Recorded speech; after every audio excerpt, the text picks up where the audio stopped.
Marcus Hale said. I thought the woods were empty that night, but something was watching me long before I found the camera.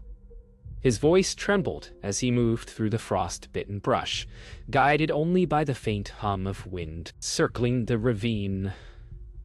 He knew this trail better than anyone, yet every shadow felt wrong, stretched thin like the trees were leaning to listen. The storm clouds above made the daylight weak, and each step carried a weight he couldn't name. What if the creature wasn't hunting him, but warning him? And why did every camera in town shut off that same night? When Marcus reached the old trunk where he'd strapped the trail cam, he felt the cold metal as if it had been held by someone else moments before. He pocketed it, unaware that the footage inside would unravel every truth the valley believed. Marcus Hale said, "Something felt wrong the moment I left the ravine." The wind had shifted, carrying a low hum that threaded through the branches like a warning. He drove toward town with the trail cam beside him, each bump in the road making the device rattle like a heartbeat. Houses appeared through the drifting fog, their windows dim, as if the valley itself held its breath. Marcus replayed memories he didn't want, old mistakes, old fears, and wondered why the air carried that same pressure I'd felt only once before, years back, in the exact same woods. He parked outside his cabin and closed his eyes, trying to steady his breathing. The camera felt heavier now, as though it held something alive. He knew he had to watch the footage, but part of him feared what he already sensed. The valley wasn't alone anymore. Marcus Hale said, "I didn't expect anything unusual." Until the screen flickered. Inside the dim cabin, he connected the trail cam to his old laptop, the room lit only by the trembling blue glow of the monitor. The footage began normally, deer moving through the clearing, wind dragging branches, stillness settling between each frame. Then the sound warped. A faint distortion spread across the audio, followed by a shape entering the corner of the shot. Marcus leaned closer, pulse quickening. The figure moved in complete silence, towering, skeletal, its pale surface reflecting the camera's infrared like two cold lanterns. It didn't behave like an animal. It turned toward the camera slowly, as if expecting someone to be watching. Marcus froze. That's when the screen cut to static. Marcus Hale said, "I knew I had to report it, but something inside me fought the idea." He wrapped the camera in a cloth and stepped back outside into the chilled evening. Mist slid across the ground like low smoke, swallowing the edges of the nearby tree line. The sheriff's office sat only a mile away, yet the walk felt long, heavy, almost staged. Every sound seemed magnified. The crackle of gravel, the shifting branches overhead, his own breath echoing in the cold. He rehearsed what he'd say, but no version sounded believable. Still, the image of those reflective eyes pushed him forward. Whatever he saw out there wasn't meant to be alone, and if it was aware of the camera, then it was aware of him. Marcus Hale said, "They took it from me before I even finished explaining." Inside the sheriff's office, the fluorescent lights buzzed with an uneasy drone. Sheriff Briggs barely glanced at Marcus before snapping the trail cam from his hands. Two deputies whispered at the back of the room, their eyes darting toward a locked door. Marcus had never noticed before. Briggs claimed it was routine that the footage needed review, but the strain in his voice told another story. Marcus felt pressure in his chest as the sheriff motioned him out, refusing every question. When Marcus stepped back into the cold night, he realized the valley's silence wasn't natural. It was controlled. Whatever was on that footage, the authorities knew about it long before he did. Marcus Hale said, "The sheriff's office felt colder the moment I left." He walked through the empty streets, trying to swallow the anger pushing up his throat. The whole valley seemed to lean inward, holding back a secret big enough to warp the air. He replayed every second of the footage in his mind, but the memory was already blurring at the edges, like his mind refused to hold its shape. Far off in the tree line, something cracked, a branch breaking under deliberate weight. Marcus turned, breath hitching. He saw nothing, just drifting mist clinging to the pines. Yet he felt watched again, as if the creature remembered the taste of his fear. He kept walking, convinced the silence that followed him wasn't natural. Someone, or something, paced the woods in step with him. Dr. Lena Ward said, "You're the hunter who filed the report, right?" Her voice startled. Marcus outside the old supply store the next morning. She stood with a clipboard tucked under one arm, looking like she hadn't slept. Lena had arrived to study the region's recent wildlife collapse, but something in her expression hinted she knew more than she let on. Marcus hesitated before telling her the sheriff had taken his footage. Her eyes narrowed with a flash of frustration. She explained that she'd been denied access to several restricted zones despite her credentials. Both realized their experiences lined up too neatly to be coincidence. Marcus felt a faint hope that maybe he wasn't losing his mind. Someone else saw the cracks forming in the valley's silence. Deputy Aaron Cross said, "You need to be careful asking questions." He caught Marcus behind the sheriff's office near the parking lot, glancing around nervously. Aaron's badge reflected the harsh noon sun, but his face looked pale, strained. He admitted that Sheriff Briggs had ordered all deputies to confiscate any cameras found near the ravine. Aaron didn't know why, only that the directive came from higher up. Marcus felt his pulse climb. Someone was monitoring every device capable of recording the woods. Aaron warned that Briggs believed Marcus knew more than he'd admitted. Marcus resisted the urge to look over his shoulder. If the authorities feared the footage leaking, that meant the creature wasn't new. It was something they'd been tracking, and for a long time. Dr. Lena Ward said, "Show me where you found the camera." Marcus led her along the same path toward the ravine, both moving through rising afternoon wind. The forest felt different now. Animals silent, branches trembling as though something passed through them moments before. Lena stopped to examine deep impressions in the soil, not quite footprints, but too deliberate to ignore. Marcus watched her brow furrow as she traced the edges. She whispered that whatever made them carried its weight strangely, almost gliding. Marcus felt the same cold memory return from years ago, tied to a night he'd never spoken about. The wind shifted again, brushing the treetops in one sweeping motion, like the forest was exhaling. The valley felt like it was preparing for something. "I'm away. Wow," Marcus Hale said. The sheriff didn't want to hear any of this. He and Lena returned to town only to find the sheriff's office busier than usual. Deputies moved quickly, towing confiscated equipment into the locked back room. Sheriff Briggs stood near the entrance, barking orders with an urgency he didn't bother hiding. The moment he saw Marcus, his expression hardened. Briggs pulled him aside and warned him to drop the story before he caused trouble. Marcus held his ground, but the sheriff's final words chilled him. Some things out there should stay buried. As Briggs walked away, Lena whispered that they needed to act fast. Marcus realized the cover-up wasn't tightening by accident. It was tightening around him. Dr. Lena Ward said, "The forest is empty. Unnaturally empty." She and Marcus hiked along a ridge at dawn, their boots crunching over brittle needles. No birds called, no insects hummed. Even the wind felt muted, like the valley was holding its breath. Lena examined broken branches scattered in patterns too intentional to be random. Marcus felt a coil of dread as he recognized one of the markings carved deep into a trunk. He'd seen it before during a night he tried to forget. Lena whispered that the damage wasn't caused by claws or antlers, but by something with precision. Marcus felt the forest closing in, the silence thickening around them. The creature wasn't hiding. It was signaling something, and each sign pointed toward a fear Marcus had buried years ago. Marcus Hale said, "Something moved through here fast."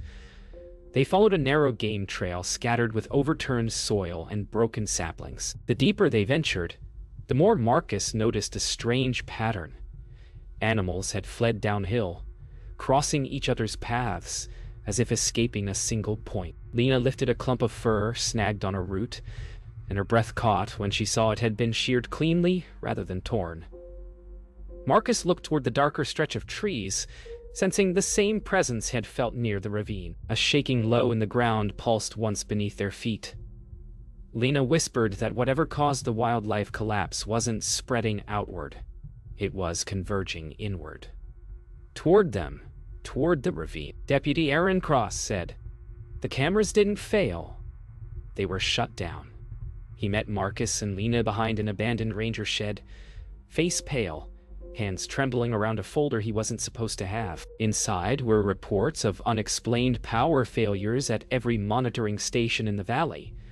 Aaron whispered that the sheriff claimed lightning caused the outages, but the logs showed manual overrides. Marcus felt his jaw tighten as he realized the authorities weren't just covering something up. They were trying to blind the entire valley. Lena flipped through the pages, finding timestamps that matched the night. Marcus retrieved the trail cam. The same moment the creature appeared, every camera went dark. Aaron looked toward the tree line and said he feared this wasn't the first time. Dr. Lena Ward said, "It's leaving patterns, almost like a map." She spread several photos across a fallen log, each showing tree markings and disturbed soil. Marcus traced the shapes, realizing they formed a rough path stretching from the highest ridge to the ravine floor. The creature wasn't wandering. It was traveling with purpose. A cold breeze swept through the clearing, shifting leaves and spiraling motions that made Marcus tense.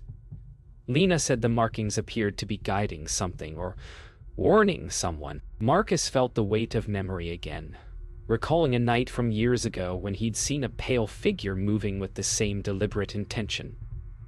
He never spoke of it, not even to his brother. Lena looked up and said softly, "It remembers patterns." "Maybe it remembers you," Marcus Hale said. "If it wanted to hide, it wouldn't be leaving signs." Night crept in as they approached the ravine again, the forest colder than before. A low hum vibrated through the trees, faint but steady, like a distant engine muffled in earth. Lena whispered that the sound wasn't mechanical but biological, pulsing with rhythm. Marcus felt the vibration travel up his legs as if the ground itself was alive. He swept his flashlight across the trees and froze. Carved symbols stretched along the trunks in perfect sequence, each mark facing the ravine. Aaron stepped beside them, breath fogging as he whispered that they needed to leave before anyone noticed they were out here. Marcus stared into the darkness and realized the signs weren't warnings for it. They were warnings for the creature. Sheriff Briggs said, "You're done poking around." He confronted Marcus outside the station just after sunrise, his voice hard enough to slice the quiet air. The streets were empty except for drifting fog, and Briggs stepped closer as if the mist itself might listen. Marcus felt the sheriff's threat settle like a weight on his chest. Briggs insisted the valley wasn't safe for wandering, hinting that accidents happened out there. Too many lately. Marcus didn't respond, but rage flickered behind his calm stare. He realized the sheriff wasn't afraid of the creature. He was afraid of the truth getting loose. When Briggs finally walked away, Marcus stood frozen for a moment, knowing he had crossed an invisible line. For the first time, he sensed the danger wasn't only in the woods. It was wearing a badge. Deputy Aaron Cross said, "You need to hear this before they take it." He rushed Marcus and Lena into his truck behind the old mill, breath shaky. Aaron revealed he'd found hidden files buried inside the sheriff's restricted archive, documents detailing prior sightings of the creature stretching back more than 2 decades. Each report ended abruptly, as if someone forced the writers to stop. Lena's eyes widened as she flipped through pages of grainy photos, blurred shapes towering near tree lines. Marcus felt his stomach tighten when he recognized the ravine in one of them. Aaron whispered that Sheriff Briggs wasn't the one who started the cover-up. He was just keeping it alive. Marcus realized they weren't dealing with fear or confusion. They were dealing with obedience. Dr. Lena Ward said, "It's been here longer than any of us realized." They gathered around a clearing deep in the woods, Poring over the old records Aaron retrieved, Lena connected the sightings to unusual shifts in local wildlife patterns spanning years. The creature always appeared before some environmental change: storms, migrations, disappearances. Marcus felt a chill run through him as he realized its intent wasn't random. It moved with purpose, almost like a guardian acting ahead of danger. Aaron admitted he wasn't sure whether they'd been protecting the valley from the creature or protecting the creature from people. Marcus stared toward the ravine, remembering the night long ago when he'd glimpsed pale movement and kept it secret out of fear. Now he wondered if he'd misunderstood everything. Marcus Hale said, "If it wanted us dead, it had every chance."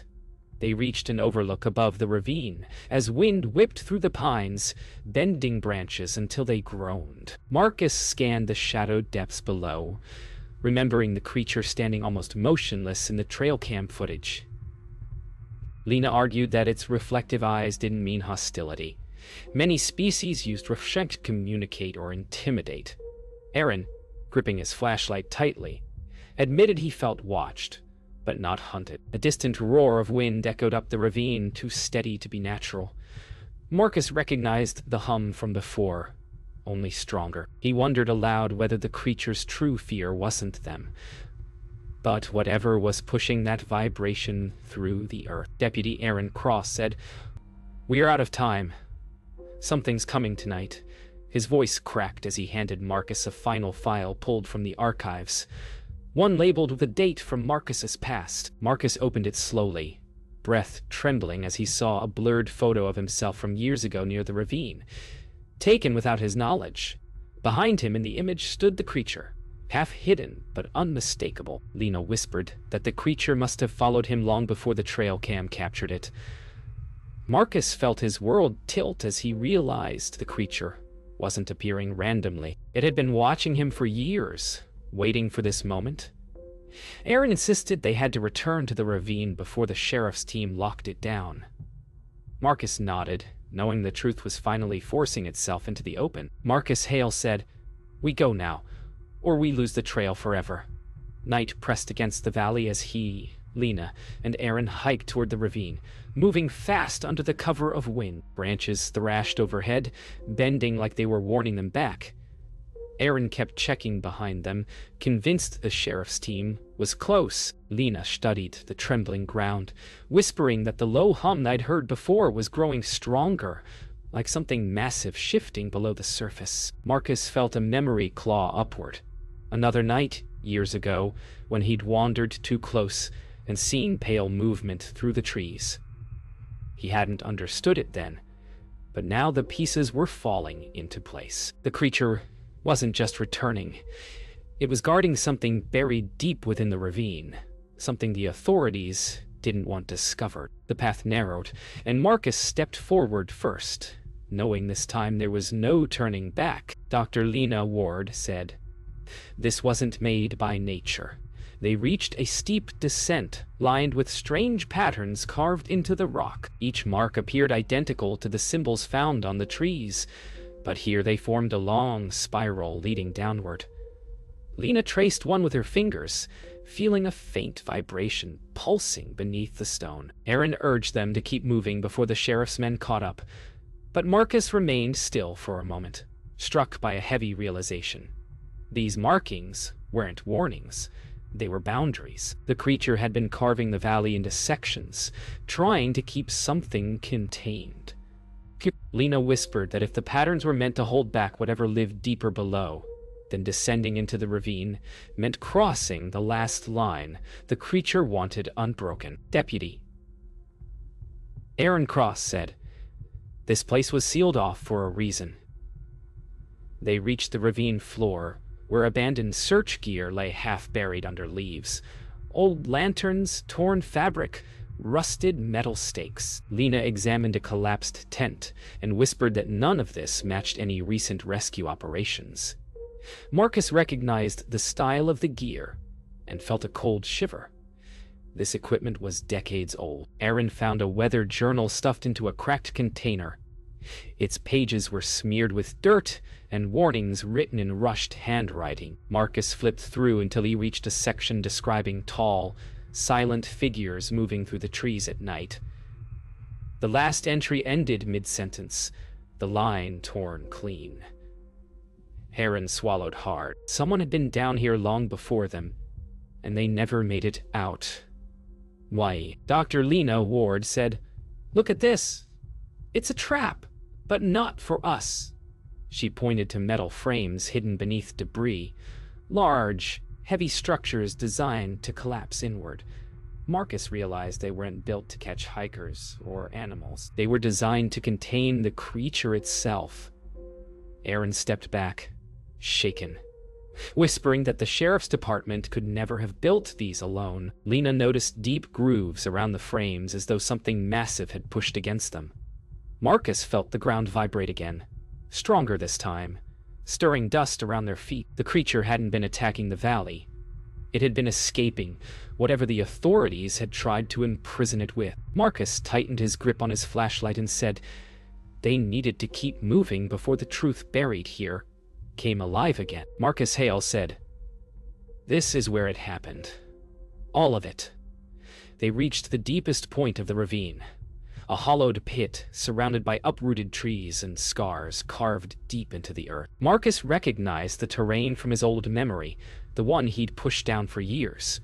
Lena knelt to examine a large depression in the soil, shaped like something heavy had rested there. Aaron whispered that the sheriff's team would be on them any minute, but Marcus barely heard him. Something shifted in the darkness ahead, slow, deliberate, familiar. Marcus felt the old fear rise in his throat, but this time it was mixed with understanding. The creature hadn't drawn them here to attack. It had drawn them to witness what had been hidden, and just beyond the pit's edge, pale movement stirred again. Marcus Hale said, "It's been here, watching us." A faint glow pulsed in the darkness as the three of them stood frozen at the ravine's center. The pale figure stepped into view, its movements steady, almost cautious. Marcus felt the air tighten around him, the same sensation he'd tried to forget from years before. The creature tilted its head, its reflective eyes slowing as if studying him, not with hostility but with recognition. Lena whispered that its posture wasn't predatory. It looked almost relieved. Aaron gripped his flashlight, knuckles white, but didn't raise it. The creature lifted one elongated arm and traced a slow curve in the air, mimicking the symbols carved across the valley. Marcus felt the truth settle in his chest. It wasn't warning them about itself. It was warning them about something else, something that had followed it here. Dr. Lena Ward said, "It remembers you. Look at how it moves." Marcus watched the creature approach him gently, each step deliberate, like it feared startling him. The memory he'd locked away slammed back into place. He had seen it years ago on a night he'd gotten lost after chasing a noise near the ridge. He remembered stumbling, falling, and looking up to see pale light above him before blacking out. He'd always believed he hallucinated it during the panic, but now the moment stood sharp and undeniable. The creature stopped an arm's length away and lowered its head, as if acknowledging a long-delayed meeting. Lena whispered that its behavior matched recognition patterns seen in some animals toward specific humans. Marcus felt overwhelmed. It didn't just remember him. It had been waiting for him. Deputy Aaron Cross said, "The sheriff's team. They're coming." A sudden crack echoed across the ravine as bootsteps thundered down the ridge. Marcus spun toward the sound, seeing flashlights sweeping wildly through the trees. The creature stiffened, posture collapsing into something protective. Lena whispered that its body language had changed. It wasn't afraid of the men, but of what the men might unleash. Aaron urged them to move deeper into the hollow before Briggs' team surrounded them. Marcus felt torn as the creature motioned them inward, its long fingers tracing the same spiraling shape etched in the stones above. The ground vibrated again, stronger, carrying a heavy pulse that didn't belong to wind or earth. Something beneath them responded to the creature's gesture. Marcus Hale said, "It wasn't running from us. It was trying to guide us." They followed the creature into a narrow passage partially hidden behind a wall of tangled roots. The space opened into a cavern carved with the same symbols they'd seen across the valley. Lena ran her hand along the walls, whispering that the markings were layered.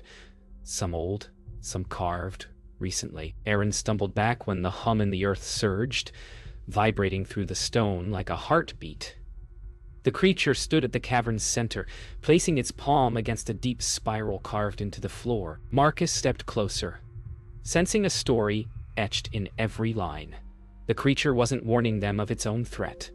It was warning them of a deeper one that had finally awakened. Dr. Lena Ward said, "This isn't a lair, it's a barrier."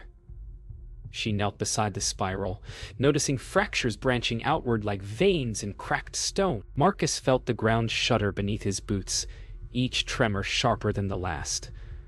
The creature watched him with reflective eyes, then pointed toward the broken lines, its gesture slow and mournful. Aaron whispered that the sheriff's men were almost at the cavern entrance, the echo of their steps growing louder. Lena said the fractures weren't caused by time or weather. They were caused by something pressing upward. Marcus's chest tightened as he realized the creature had carved symbols across the valley not to trap itself, but to keep the earth sealed. Whatever lived below the ravine was waking, and the creature had been fighting alone to hold it down. Until now. Marcus Hale said, "It's breaking through. We're out of time."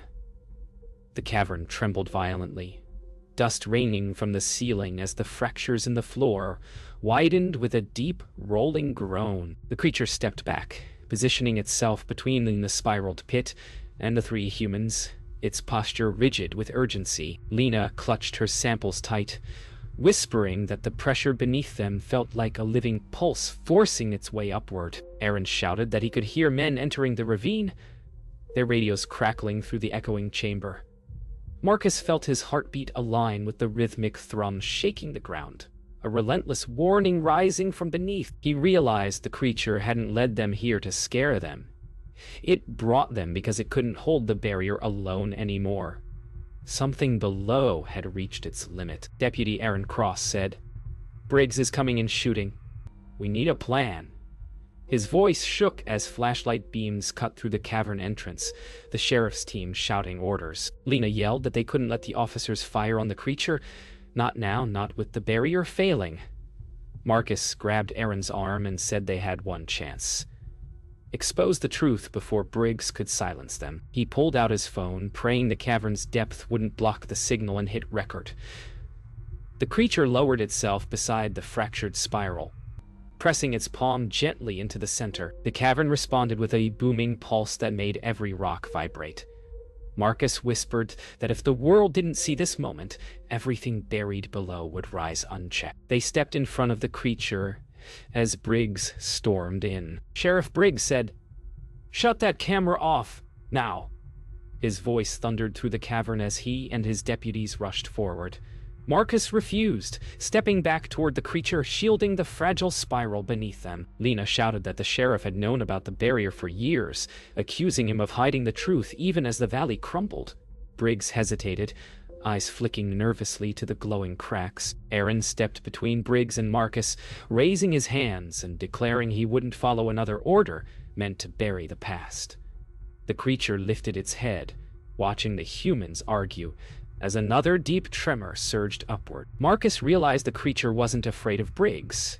It was afraid Briggs would force the wrong choice in the final moment. The valley itself shook as if urging them to decide. Dr. Lena Ward said, "It's trying to hold it back. Help it." She knelt beside the creature as it pressed its arm deeper into the fractured spiral. The glow brightened, pulsing in frantic waves as the ground buckled beneath them. Marcus dropped beside her without hesitation, pressing his hands against the vibrating stone, feeling a surge of energy travel through him. Aaron followed, teeth clenched, adding his weight. Briggs shouted for them to stop, but his voice cracked with fear, not authority. The hum swelled into a roar so deep it drowned out every other sound. Marcus felt the barrier strengthen under their hands, the cracks slowing, light stabilizing. The creature turned its head slightly toward them, as if acknowledging their help. For the first time, Marcus didn't fear its eyes. Marcus Hale said, "This was never about hunting. It was about holding the valley together." The cavern lights dimmed as the trembling eased, the spiral's glow settling into a steady thrum. The creature staggered slightly but remained upright, its reflective eyes softer now, almost grateful. Briggs stared in stunned silence as realization finally broke through his fear. Aaron told him the truth was going public. No matter what, Marcus had recorded everything. Outside, the storm that had been building all night began to break, wind howling through the ravine like a final warning, fading into calm. Marcus stepped forward and nodded to the creature. It responded with a slow bow of its head before stepping back into the shadows. The barrier would hold, for now, and the valley would finally know what had been protecting it in the dark. The security restored to